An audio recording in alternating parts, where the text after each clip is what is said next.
La residencia de jubilados siempre estaba animada por las mañanas. Se servía el desayuno puntualmente a las 7, y el comedor se llenaba con el zumbido bajo de la conversación, el tintineo de los utensilios y las ocasionales ráfagas de risa. En el corazón de todo estaba el anciano, favorito tanto entre los residentes como entre el personal. Su rutina era admirada por todos. Cada mañana, sin falta, recogía una flor del jardín de la instalación, una margarita o rosa, según la temporada, y la llevaba a una viuda que se sentaba tranquila junto a la ventana. Rara vez hablaba.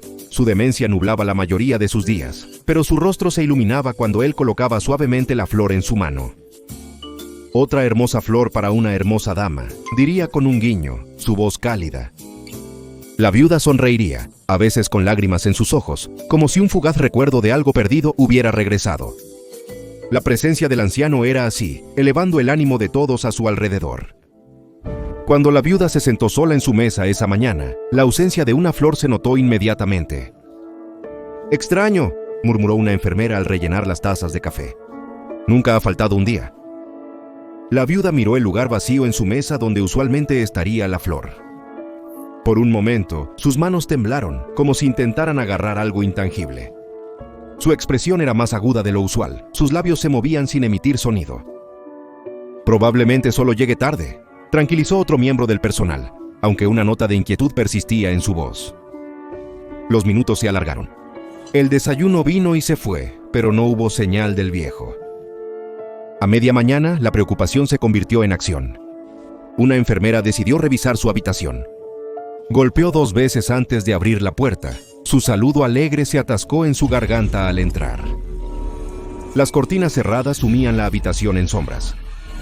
El anciano estaba sentado en su silla de espaldas a la ventana. Temblaba con un movimiento débil y espasmódico que parecía ondular antinaturalmente por sus hombros. «¿Estás bien?», preguntó acercándose más. Él no respondió. Vaciló cuando vio el suelo debajo de su silla. Estaba mojado, no con agua, sino con algo viscoso y rojo. Su respiración se entrecortó al enfrentarlo.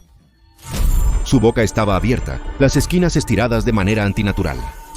Donde deberían haber estado sus dientes, solo había músculo crudo y brillante, latiendo débilmente como si estuviera vivo.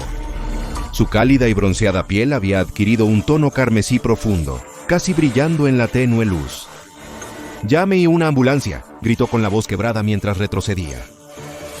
Mientras buscaba torpemente su radio, el anciano se levantó de repente con movimientos antinaturales y erráticos. Sus brazos se agitaban como los de una marioneta, y su cabeza se ladeaba abruptamente, como jalada por algo invisible. «Por favor, siéntese», suplicó ella con voz temblorosa por el miedo. Él no le hizo caso. En cambio, se tambaleó hacia la ventana. Sus dedos presionaron el vidrio con una fuerza sorprendente. La enfermera extendió su brazo instintivamente, rozando el de él. Su piel estaba caliente, casi febril, y ella retrocedió. Antes de que pudiera reaccionar, él saltó hacia la ventana. El vidrio se agrietó, pero no se rompió. Se estrelló contra él de nuevo, con movimientos bruscos y frenéticos. «¡Ayuda!», gritó la enfermera, pero su voz apenas se escuchaba sobre el caos del momento. La ventana cedió al tercer golpe. Pedazos de vidrio explotaron hacia afuera mientras el viejo caía a través de ella.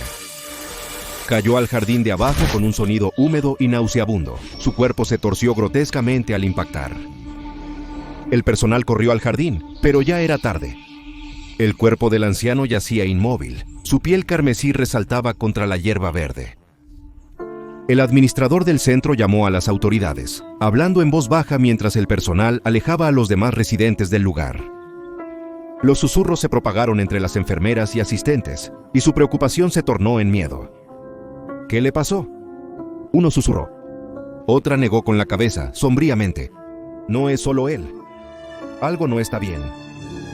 Algo inhumano». Esa noche, la enfermera que lo había encontrado terminó su turno confundida. La imagen de su piel carmesí y movimientos bruscos se reproducían una y otra vez en su mente, persiguiéndola incluso cuando cruzaba la puerta de su casa. La madre soltera saludó a sus 3 hijos. Forzó una sonrisa, los abrazó fuertemente y siguió con la rutina normal: preparar la cena, supervisar los deberes y acostarlos. Sin embargo, Incluso mientras metía al más joven debajo de su colcha y le daba un beso en la frente, sus pensamientos se quedaban en el cuerpo contorsionado del anciano y en cómo su piel parecía brillar de manera antinatural en la luz tenue. Para cuando la casa quedó en silencio, su agotamiento la alcanzó. Al ir al baño buscando un momento de calma, tomó su cepillo de dientes, deseando que la rutina calmara sus nervios. Pero al cepillarse, algo no encajaba. Su boca dolía, un latido sordo que se agudizaba a cada movimiento. Al quitar el cepillo de dientes de su boca, notó que había rastros de sangre en las cerdas. Se acercó más al espejo, frunciendo el ceño mientras examinaba sus dientes. Al principio lucían intactos, pero algo no cuadraba. Los bordes de sus dientes parecían más suaves, casi maleables. Presionó con la punta de un dedo uno y cedió, como un músculo crudo. Un dolor agudo le atravesó la mandíbula y ella jadeó, llevándose la mano a la boca. Su reflejo la contempló, con labios trémulos y respiración agitada. Cuando abrió la boca para gritar, no salió ningún sonido. Una ola de pánico la inundó. Justo en ese momento, su hijo menor entró al baño, jalando su bata. «Mami, me duele la boca», se quejó, su pequeña voz llena de incomodidad. Su miedo se profundizó, pero logró forzar su expresión para parecer calmada. Se agachó, presionando sus manos temblorosas contra sus mejillas mientras examinaba su boca. «Vamos a llevarte de regreso a la cama», murmuró, sus palabras amortiguadas y distorsionadas. La distorsión de su boca alterada hacía su discurso casi irreconocible. Él la miró, confusión grabada en su frente, pero le permitió guiarlo de regreso a su habitación. Ella lo arropó, alisando su cabello mientras susurraba una promesa de llevarlo al dentista al día siguiente, por ambos. De regreso en su cama, la piel de la enfermera empezó a sentirse inusualmente caliente. Sus articulaciones se endurecieron, resistiendo hasta los movimientos más leves. Un agudo dolor irradiaba en su mandíbula, extendiéndose hacia abajo. Susurró en la oscuridad asfixiante. Su respiración era irregular. «¿Qué me está pasando?». Mientras la pregunta quedaba en el aire, la puerta de su habitación crujía al abrirse. Su segunda mayor, una niñita, irrumpió en la habitación, su voz aguda por el miedo. «Mamá, algo está mal con mis dientes». La enfermera se levantó. Sus movimientos eran lentos y entrecortados, como si su cuerpo se resistiera a cada uno de sus órdenes. Su hija estaba en la puerta, abrazando su peluche, temblando. «Ven aquí», intentó decir la enfermera. Las palabras salieron distorsionadas, apenas audibles a través de su boca en transformación. La pequeña vaciló, con los ojos muy abiertos mirando el rostro de su madre. «Mamá, te ves rara». El pánico se apoderó de la enfermera. Extendió la mano, pero su brazo se espasmó incontrolablemente. «Está bien, cariño», logró decir con voz ronca, aunque ni ella misma lo creía. La niña avanzó a trompicones, reacia pero buscando consuelo. Al subir a la cama, la enfermera le sostuvo delicadamente la barbilla, alzando su rostro. La vista le envió hielo a través de sus venas. Las encías de su hija estaban inflamadas y sus dientes, antes blancos, se ablandaban y tomaban un color rojizo. La niña gimoteó mientras la enfermera presionaba un pulgar tembloroso contra sus molares, que cedían con una flexibilidad antinatural. «Me duele», susurró la niña con la voz temblorosa. La enfermera tragó con fuerza, luchando por controlar su creciente desesperación. «Recibiremos ayuda», dijo ella con voz arrastrada y pesada. La chica asintió, su confianza firme a pesar del miedo. La enfermera la abrazó fuertemente, acariciando su cabello mientras lágrimas corrían por su rostro, mezclándose con las gotas de sudor que se formaban en su piel que ahora se enrojecía. Un estruendo súbito en el pasillo la asustó. Contuvo la respiración, esforzándose por escuchar. Otro estruendo más fuerte siguió, junto con el inconfundible sonido de pies arrastrándose. «Quédate aquí», rasgó, guiando a su hija bajo las cobijas. «Quédate quieto sin importar lo que oigas». La niña apretó su oso fuertemente, sus ojos grandes llenos de lágrimas, pero asintió. La enfermera se levantó con piernas rígidas, reacias a obedecer. Cada paso hacia la puerta era una batalla contra su propio cuerpo. Sus músculos se movían antinaturalmente. En el pasillo, las sombras eran más oscuras y el aire más denso. La voz apagada de su hijo menor provenía de su cuarto. Llamó, su tono teñido de confusión y miedo. Con el corazón acelerado, se giró hacia la puerta y extendió su mano temblorosa hacia la perilla. «¡Mamá, mi boca!». Sus palabras fueron interrumpidas por un sonido agudo y húmedo, seguido de silencio. Se paralizó, conteniendo la respiración. Lentamente, la puerta crujía al abrirse, y su hijo entró al pasillo. Estaba rojo, su pequeño cuerpo se sacudía y temblaba, inclinando la cabeza de una forma antinatural, mientras la miraba con ojos sin ver. Sus rodillas flaquearon mientras retrocedía tambaleante, asimilando la realidad de lo que presenciaba. «No», susurró, su voz se quebraba. El chico avanzó otro paso, con movimientos rígidos y mecánicos. Detrás de él, más sonidos de arrastre emergieron de la penumbra de su cuarto. La enfermera se tambaleó hacia su recámara, azotando la puerta y apoyándose contra ella. Los sollozos aterrados y desgarradores de su hija provenían de debajo de las cobijas. Se deslizó hasta el suelo, su cuerpo convulsionaba mientras los cambios la consumían por completo. Su piel ardía al tornarse de un vivo carmesí, y su mandíbula se trababa en su lugar, silenciando el grito que se acumulaba en su pecho. Para cuando los primeros rayos del amanecer se filtraron por las persianas, la casa estaba en silencio. A la mañana siguiente, la residencia de ancianos estaba inusualmente tranquila. La rutina habitual, el estruendo de las bandejas del desayuno, el arrastrar de los caminadores y el murmullo de las pláticas, estaba en silencio. Los acontecimientos del día anterior pesaban en el ambiente. La ausencia del anciano ahora era un peso no dicho compartido por todos. El personal se movía cautelosamente, evitando mirarse entre sí. La viuda, que normalmente estaba sentada junto a la ventana con su flor, no estaba. «Revisaré su habitación», susurró una enfermera a otra, señalando la ventana. «Hazlo rápido», vino la respuesta. «Algo acerca de hoy se siente mal». La enfermera giró y se dirigió hacia el pasillo. Pero no llegó muy lejos. A medio camino hacia el cuarto de la viuda, se paralizó. Un leve sonido rasposo contra una superficie dura llamó su atención. Era rítmico y deliberado, como uñas arrastradas con suavidad por las baldosas. «¿Hola?», llamó, su voz flaqueando mientras doblaba la esquina. El pasillo se alargaba, flanqueado por cuartos. Al principio, todo parecía normal, pero luego notó la puerta de la habitación del anciano. Estaba entreabierta, aunque había estado cerrada con llave el día anterior. Se acercó, su pulso se aceleró. El sonido de raspadura se intensificaba, intercalado con golpes débiles e irregulares. Al abrir la puerta, ella jadeó. La viuda se encontraba en medio del cuarto. Su piel, antes pálida y papelosa, se había enrojecido un carmesí profundo. Sus dedos se movían erráticamente, arañando el escritorio como buscando algo invisible. La última flor que recibió estaba apretada fuertemente en su mano, sus pétalos aplastados y sangrando savia roja en el suelo. «Señora, ¿está usted bien?», la enfermera preguntó, acercándose con cautela. La viuda se volteó despacio, con movimientos extraños. Sus labios se separaron, revelando una vista horrorosa. Sus dientes se habían disuelto por completo, reemplazados por un músculo rojo pulsante. La enfermera retrocedió cuando la viuda avanzó tambaleándose hacia ella, con los brazos moviéndose como jalados por hilos invisibles. La enfermera huyó gritando por ayuda. El personal llegó rápidamente, pero el caos se desató velozmente.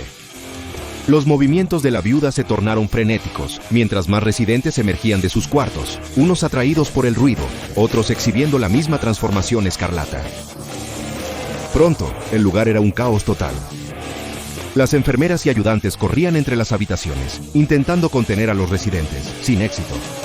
Los abrumaba la fuerza sobrenatural de los residentes. Un auxiliar fue arrojado contra la pared con un crujido escalofriante. Su brazo colgaba flácido mientras los residentes de piel roja desviaban su atención. «¡Cierren las puertas!», gritó alguien. «Pongan a salvo a todos los que sean normales». Los residentes no afectados en el centro de jubilación se agruparon en el comedor, sus ojos abiertos de terror mientras el personal intentaba asegurar el edificio. Afuera, los transformados eran despiadados.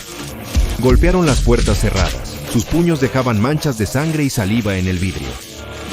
El ruido resonaba por los pasillos, una grotesca sinfonía de desesperación y furia.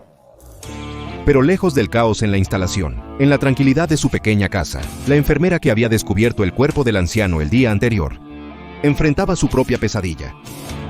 De pie en el baño, sujetaba con fuerza el lavabo, mirando fijamente al espejo agrietado.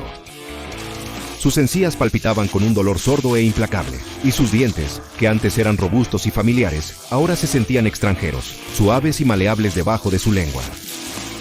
Mordió suavemente, solo para sentir cómo sus dientes se hundían como en una fruta sobremadura. El pánico surgió cuando abrió la boca, acercándose al espejo. Jadeó, su aliento atrapado en la garganta, sin emitir sonido. Su mandíbula convulsionó, su cabeza se ladeó hacia atrás, mientras un ruido antinatural llenaba sus oídos. Era mecánico y rítmico, como maquinaria rugiendo a la vida en lo profundo de su cráneo.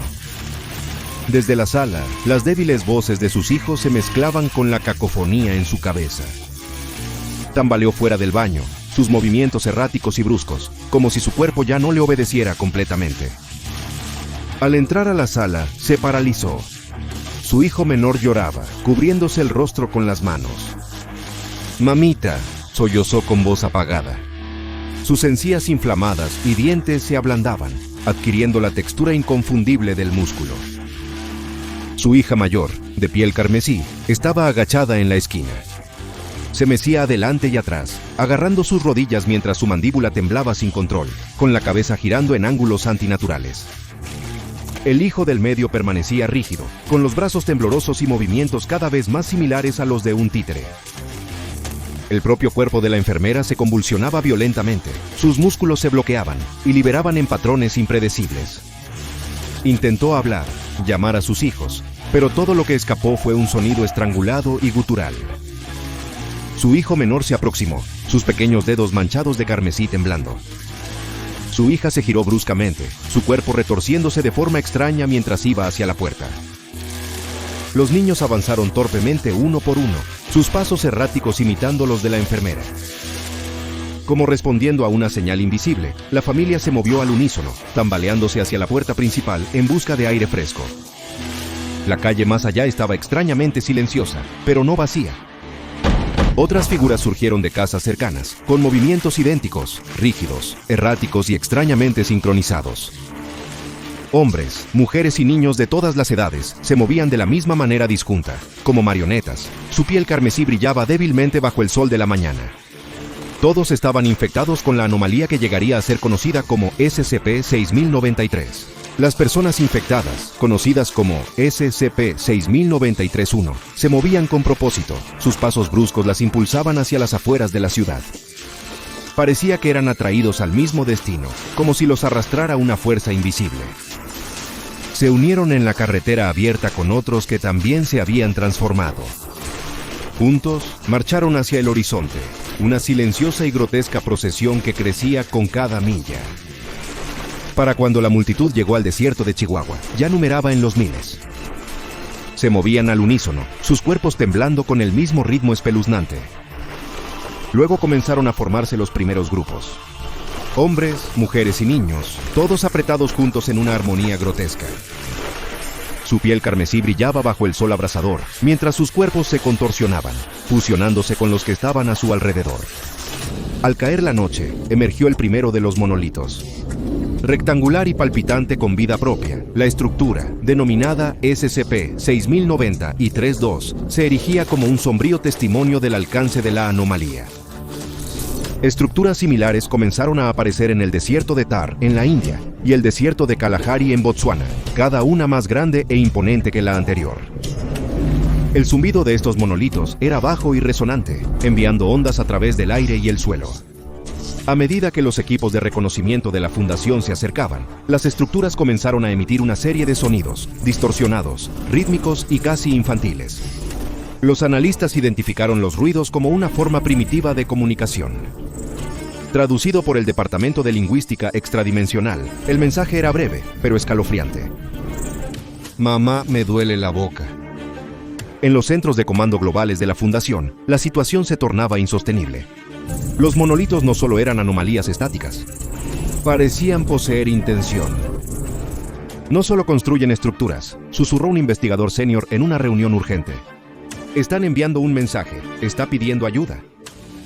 La sala enmudeció, las implicaciones eran serias. Los afectados no solo eran víctimas de una anomalía. Eran parte de algo mucho más grande, algo vivo. ¿Qué hacemos con eso?, preguntó amargamente un agente. ¿Ofrecerles terapia? La respuesta del director fue sombría. Los quemamos, afirmó con firmeza. Se enviaron tropas a los desiertos con órdenes precisas: contener y destruir. Las unidades de llamas se preparaban para convertir en cenizas los monolitos, sin importar los extraños sonidos suplicantes que emitían. El primer monolito en el desierto de Chihuahua colapsó debido al intenso calor de los incineradores industriales. El material carnoso se quemó velozmente, liberando un humo acre que saturó el aire, denso y sofocante. «Dios, ese olor», murmuró un observador, apretando más su bufanda sobre su rostro. Otro, con un escáner de mano, miraba fijamente mientras la estructura se contorsionaba en sus instantes finales. «Está reaccionando al calor, como si estuviera viva», murmuró, su voz apenas audible sobre el rugir de las llamas. Mientras las llamas se elevaban, las instancias cercanas de SCP-6931 comenzaron a convulsionar violentamente. Sus cuerpos carmesí se convulsionaban como si recibieran un golpe de una fuerza invisible, colapsando uno a uno en la arena. ¿Están muriendo?, preguntó un agente joven con voz temblorosa por la inquietud. No, respondió sombríamente el científico principal, observando cómo una instancia de SCP-6931 movía la cabeza de manera antinatural antes de desplomarse. Están conectados. El monolito es su núcleo. Derrótalo y se irán con él. Otro operativo curtido se acercó, con la mirada fija en el monolito en llamas. Si eso es verdad, ¿por qué parece que nos observan? El silencio cayó sobre el grupo mientras volvían sus ojos hacia las instancias restantes de SCP-6093, uno aún de pie en los bordes lejanos del campo. Aunque aún no colapsaban, sus cabezas se movieron abruptamente hacia los observadores al mismo tiempo, con miradas vacías y desalentadoras fijas. «Sigue ardiendo», dijo tajantemente el científico líder, rompiendo el silencio. «No podemos ceder ahora, termina con ello». Operaciones similares se realizaban en los desiertos de Thar y Kalahari. Los monolitos resistieron. Sus formas ondulantes pulsaban con renovado vigor, como si lucharan contra su destrucción. Pero el poder de fuego de la fundación resultó abrumador, y las grotescas estructuras fueron finalmente reducidas a ruinas humeantes. El aire estaba pesado con ceniza y el hedor de carne quemada, pero la amenaza del SCP-6093-2 había sido neutralizada temporalmente. A pesar de destruir con éxito los monolitos, la anomalía persistió.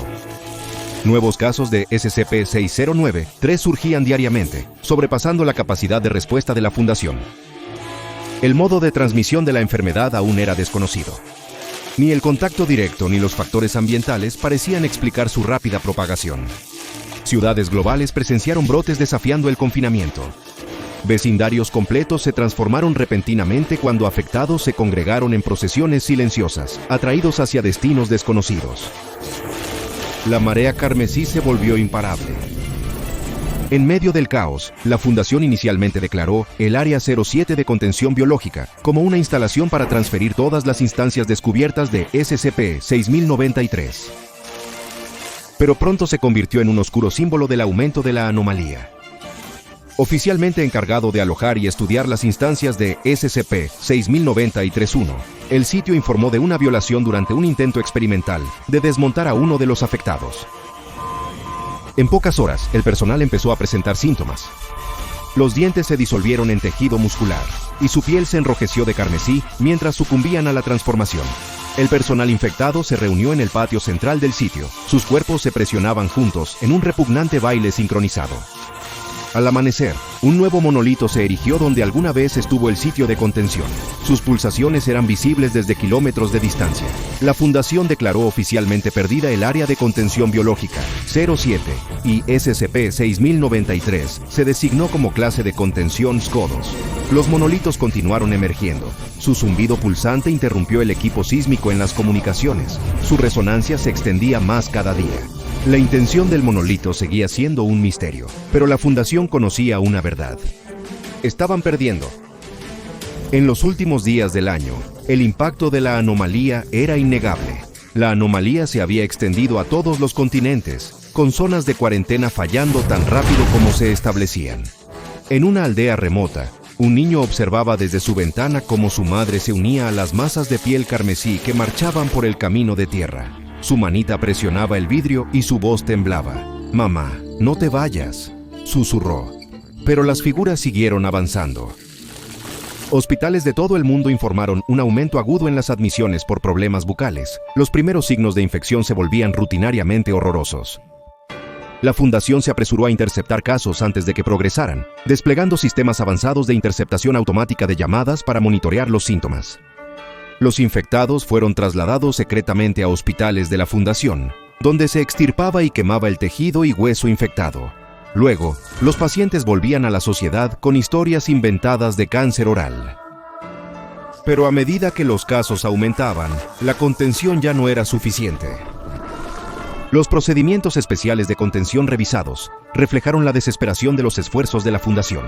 Todas las personas que se hayan sometido a cirugía por infección de SCP-6093 deben ser localizadas y terminadas, los restos incinerados. El personal de la fundación debe someterse a exámenes orales diarios. Los infectados serán sacrificados y sus cuerpos destruidos para evitar una mayor propagación. Cada instancia de SCP-6093-1 debe ser incinerada al ser descubierta, ya sea contenida o no contenida. Por encima de todo, la formación de monolitos SCP-6093-2 se debe evitar a toda costa. Después del incidente 6093-034, la Fundación confirmó que el número de casos de SCP-6093 ha aumentado a más de 2.5 millones. Las proyecciones actuales presentan un panorama aún más sombrío, más de 10 millones de casos para el inicio del próximo año. La anomalía no está disminuyendo, está acelerándose.